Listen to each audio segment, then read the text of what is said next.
The Lives of the Saints by Father Alban Butler, August 8th, Blessed John Felton, Martyr. On February 25, 1570, St. Pius V published the bull Regnans in Excelsis against Queen Elizabeth, who at the time was still apparently Catholic. The bull excommunicated Elizabeth, declared her deprived of the throne, and absolved Catholics from the oath of fidelity because the Queen had proclaimed herself head of the Church in England, had given asylum to several heretics, had imprisoned Catholics, and had led her subjects to heresy and to the repudiation of the Holy See.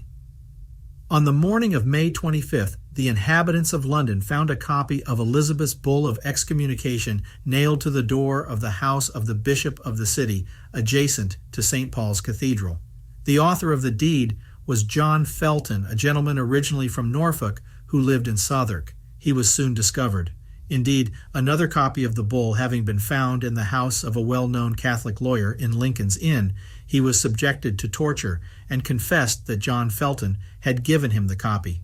Felton was immediately captured in Bermondsey, but although he readily confessed his guilt, he was not tried until 3 months later. In the meantime, he was in Newgate prison and in the Tower of London, where he was 3 times subjected to the torture of the rack to make him betray the Spanish conspirators, if he knew them at all. But Felton was not a political conspirator. His intent was to make known, as a Christian, a legitimate bull of the Supreme Pontiff against the crimes of the Queen.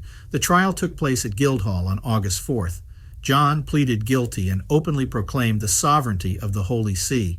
4 days later, he was dragged to St. Paul's atrium. The scaffold was located in front of the door where he had nailed the bull. At the sight of the scaffold, the blessed man had a spasm of terror, but he managed to overcome it by a vigorous effort of his will. Pointing to the door of the cathedral, he said, "There I nailed the bull of the Supreme Pontiff against the pretended Queen, and there I want to die for the Catholic faith." He then removed a valuable ring from his finger and sent it to the Queen as a token of goodwill. He then knelt down, recited the Miserere, and commended his soul to God. The executioner, taking pity on him, intended to let him die on the gallows, but the authority ordered the rope to be cut before John's death and his heart to be torn out. The Blessed's daughter, the Lady of Salisbury, heard him pronounce twice at that moment the name of Jesus. John Felton's wife had been a personal friend of the Queen.